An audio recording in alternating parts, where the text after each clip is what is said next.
จะต้องอากาศคือร้อนเลยพี่น้องสุขสบายดียามสีอยากเที่ยงจังน้อยพี่น้องมื้อนี้มาเยี่ยมทั้งน้องอ้ำก่อนพี่น้องคนอยู่บ่เนาะ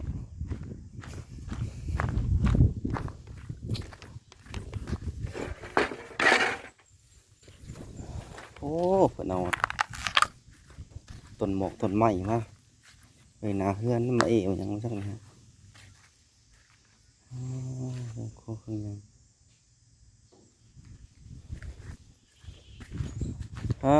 อยู่กับไผอ้ำเอ้ย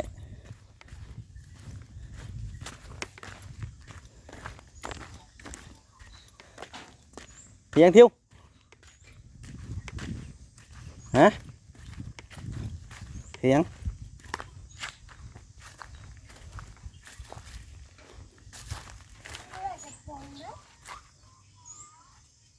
แม่ใช่แม่เด้ ไอ้กินข้าวบอกเลยไว้แม่กินข้าวกินข้าวกินข้าวกินข้าวกับหยังเด้เนาะไอ้เกียวไม่เล่นเปล่านี่โยมือถือแท้กำลังกินเลยป่ะนะฮะโดยครับเป็นยังไงฮะหากระตื่นนอนบ่ครับชัวหากระตื่นนอนไม่แล้วผมยังไม่ทันมีหาหน่อไม้บ่เอาอันนั้นไผบักนะกดข้อเป็นบ่นางบ่เคยนะน่าเคยน่าเคยเคยโอ้น่าเคยบักกินข้าวแต่เช้าแต่เที่ยวแท้ยังไม่ทันได้เที่ยงซ้อันเที่ยงำฮะอันที่เวทโมงแล้วบ่11 โมงล่ะ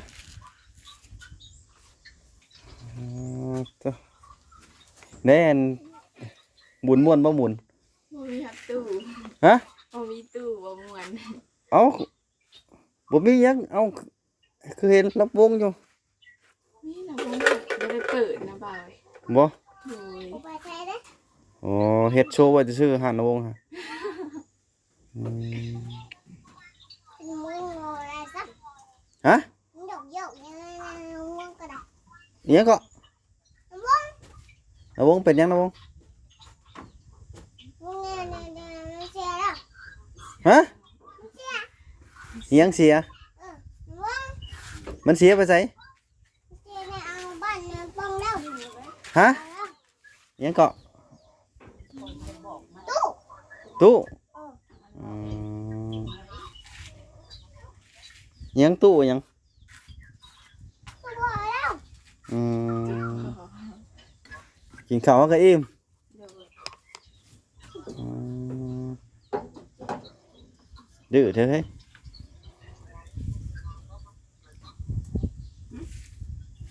ม่วนมาผมเที่ยงจะไปไร เต็งหากระตื่นนอนเต็งหากระตื่นนอนก็เลยมาเล่นมาถามเบิ่งไฟแล้วเป็นได้ไฟฮะยังปกติเลยนะ ได้แล้วนะบ่าวหาไผ ให้แล้วว่าค่าไฟอะ แม่น หักมัน เพิ่นไม่ถามเพิ่นไม่ทางเลยบัดนะ เอาบ่ เห็นมีเสามาแล้วนะบ่าว อ๋อมีมาแล้วว่าเสา แม่น อยู่ไสเสาอยู่ไส น่ะขึ้นไปปุ่นก่อน โอ้ ขึ้นไปทางเทิงเหนือก่อน โอเคเนาะเห็นแล้ว เพิ่นยังบ่ได้มาที่ โอ้หักเฮ็ดเลยเนาะเสาเนาะ เห็นมาลงได้เสา โอ้แสดงว่าเพิ่นกันเฮ็ดให้จบเจือเนาะเพิ่นก็เนาะลืมเบิ่งเมื่อกี้นี่โอ้เห็นแล้วเนาะเห็นเปลี่ยนแล้วเนาะเปลี่ยนแล้วพี่น้องพุ่นเนาะโอ้โยไอ้ผู้ว่าเพิ่นเอาขึ้นตะพุ่นก่อนบ่มื้อนี้ฮะ แม่น เพิ่นบรรยายให้เรียบร้อยเนาะเสากันเลย เด้อ อันเนาะอันเอายังมันยกขึ้น เพิ่นเอาเคนมาได้นะบ่าว โอเคบ่ยกขึ้น เด้อ อืม 7 ต้นมามื้อนะ อ๋อ มาตอนแรกวันพุธ แล้วพุทธอ๋อ หากยังสิบ่พอดอกเนาะยังสิบ่ย้ายทางนี้อีกเนาะ โดย นี่ดีแล้วซะเพิ่นเปลี่ยนให้จบเจือเนาะคิดว่าแสดงว่าเอาเงินไปแล้วมิดสมอยจ้อยจิตแต่โทษนี่แหละบ่ ไปทางไหนไปทางไหน โอ้กินข้าวบ่ข้าวยัง เดี๋ยวไป กันเจียว ไป อืม มาแต่เอาเขาไปสิเห็นเยอะตอนเราเขามาเมื่อเช้า บ่ ในหนทาง อืม บางทีหนทาง บ่สีหนทางนะบ่อืมมาเบิ่งว่าไฟเป็นจังไดมิดสมอยจ้อยจิตแล้วบ่ว่าก็เลยมาถามเบิ่งว่าดีเนาะเพิ่นอัน แต่ดอกข้างนอกบางเทื่อมันเบื่อคิด บอกนอก รับเองดอกนอก เอาขึ้นไปเสียนก็ได้เอาไปนั่นเนาะเสียนเองก็ได้มันบางทีมันโคยมันหยังเป็นหยังดอกเปิดไว้เลยขึ้นเสียนรถค่อยๆหันไปค่อยเสียนค่อยหยังโอ้แสดงว่าเพิ่นก็อันมันเริ่มให้แล้วเนาะมันเริ่มให้แล้วดีแล้วซะโอ้แต่สิบ่ได้มาอันนั้นอีกคิดว่าสิให้ไปถามอีกคนเฮือนบอกโอ้แสดงเพิ่นเปลี่ยนน่ะก็เริ่มเลยซั่นนะเพิ่นสิมาเปลี่ยนให้หยังนะ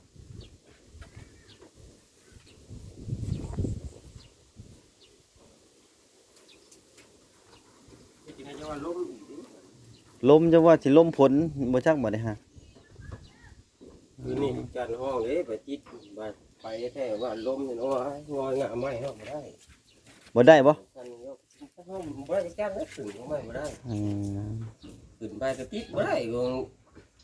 แกมันบ่ได้อยู่โคนจริงเนาะมันอยู่ไปแบบลมพัดคือ มันหนีเนาะบัดเนาะ หนีมันก็ติดบ่ได้นะ อืม ตังก็ติดใบไม้เบิดแหละ อืม ได้บ่เช้าโต คือฝนสิตกหักบ่ตกฝน คื จั อง นี้ นี่นะคือแบบเดียวกับคนโตผ่าเหลือง บ่เหลียวเมื่อคืนน่ะ เหลืองมาแล้ว อืมหัก ผ่าเหลืองผ่าดังพวกนั้น หักใกล้สิตกแล้วฝน จับมือได้ย่านมันสินไปจับแบบนี้เอาแบบนี้นะแบบนี้ บ่ถึงย่างมาน่ะรถก็ตากแดดอยู่น่ะเอาผ้าไปขังให้ได้ไปผ้าไปขังในรถน่ะไปตากแดดได้ไป คุณที่ตกมาเอาพี่ได้ อืมคุยกับเพิ่นฮะ กับไม้ ก็ว่าให้บ่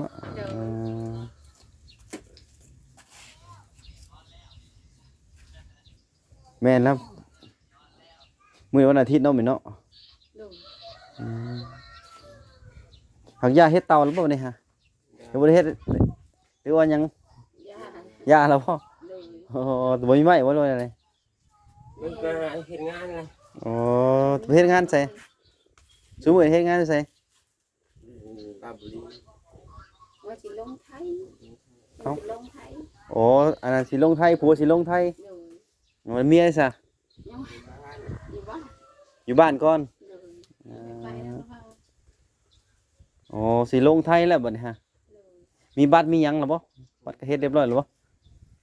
มีทุกคน อืม มีน้ำมันอาจจะเกิด อืมโหสิหนี้แล้วบ่บัดนี้ฮะ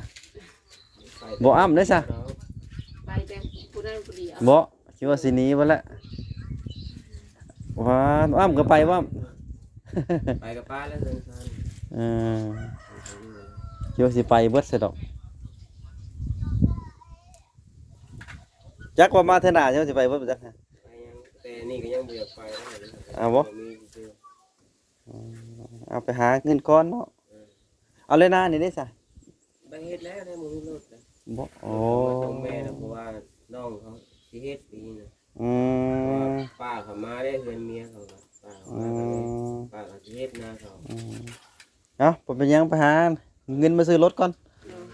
โดย จักปี2 ปียังว่ากันเนาะ โดย อืมเอาง่ายคือบ่มีรถเห็นเฮ็ดนาแบบก็เลย โยนอยากเฮ็ดนาตัวเองนะอยู่ โย่ซุมื้อนี่ถ้าบ่มีรถมันก็ลำบากเด้ โดย อืม โอ้ บ่มีรถมันลำบากได้เฮ็ดนากันนะสิไปยืมคนอื่นมันก็ยากๆ แม่นอยู่อาศัยแห้งเข้าไปเล่นเขาก็ได้ บัดเป็นให้เป็นหนี้คนหลุดมือเรื่องได้นะพอได้อยุ่หลุดนะได้มันหลุดมือมันบ่ปานได้แล้วบัดเป็นให้เป็นหนี้มาบัด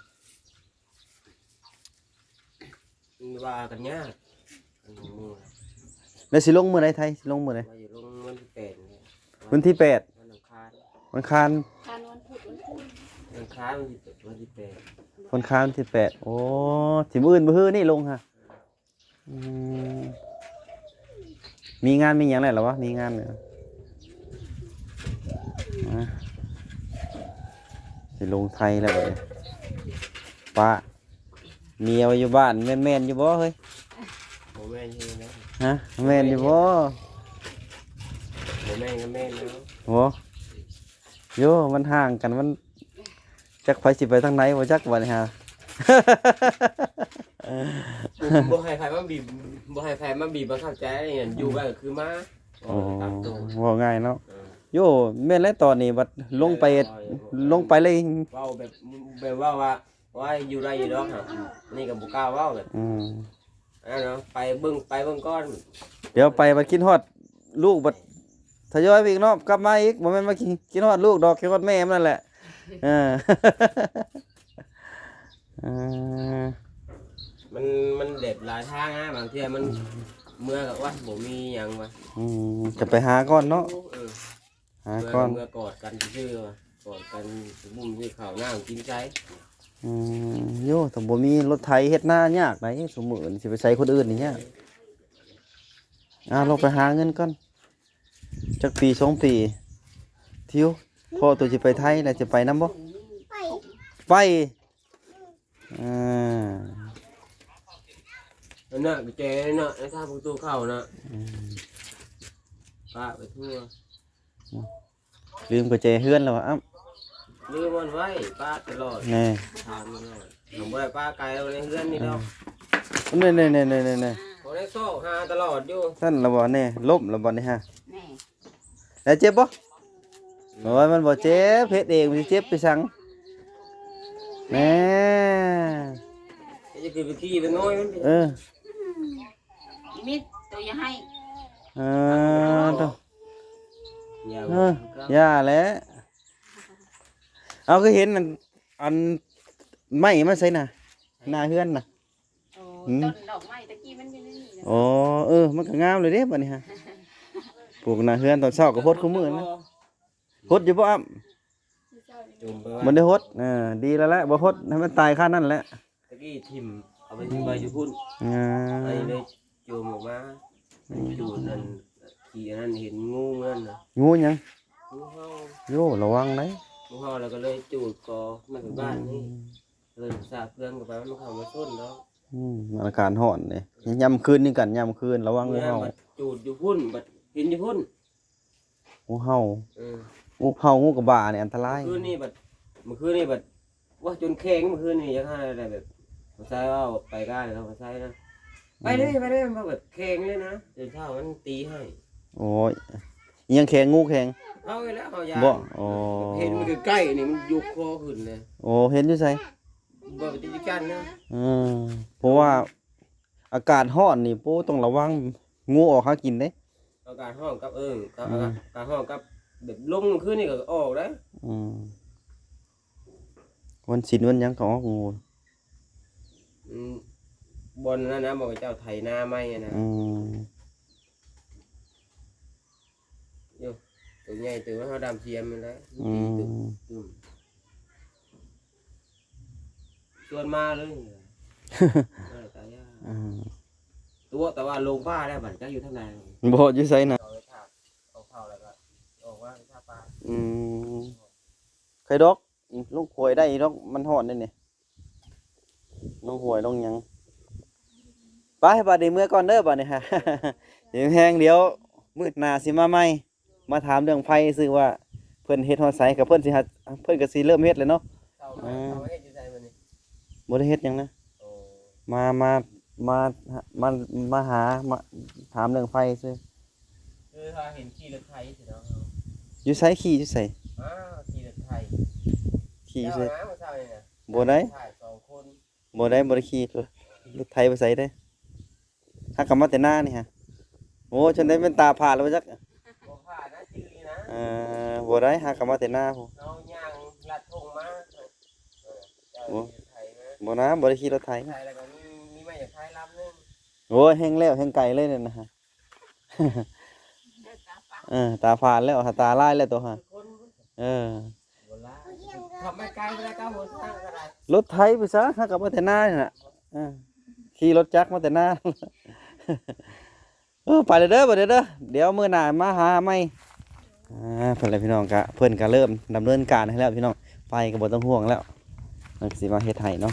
เสาก็เห็นอยู่แบบๆอยู่ผู้เสาพี่น้องอยู่ไกลนี่เดี๋ยวไปเบิ่งกัน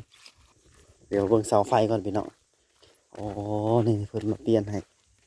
เพิ่นมาดำเนินการให้แล้วเด้อกะนี่แต่ก่อนเป็นเสาเก่าแบบนี้โอ้แต่เพิ่นมาเปลี่ยนให้เนาะเสาไฟเนาะว่าเสาไฟเพิ่นมาเปลี่ยนให้แล้วบ่นี่ฮะแม่มาเบิ่งไฟเห็นแล้วเพิ่นมาเปลี่ยนให้แล้วพี่น้องเป็นเสาดินอย่างเดียวฮะบอกก่อนกว่าเฮ้ย เพิ่นเปลี่ยนให้เรียบร้อยเนาะโอ้แต่ก่อนมันเป็นเสาในนี่เนาะโอ้เด้อโย่เสานี่มันมีแต่ค้ำกับค้ำน่ะเพิ่นเปลี่ยนเสาใหม่โอเคพี่น้องก็น่าจะบ่โดนพี่น้องเพิ่นย้ายไปทั้งพุ่นก่อนทางในพวกพี่น้องพี่น้องก็สำนีเด้อยินดีมีแรงทุกคนพี่น้องไปละบ๊ายบาย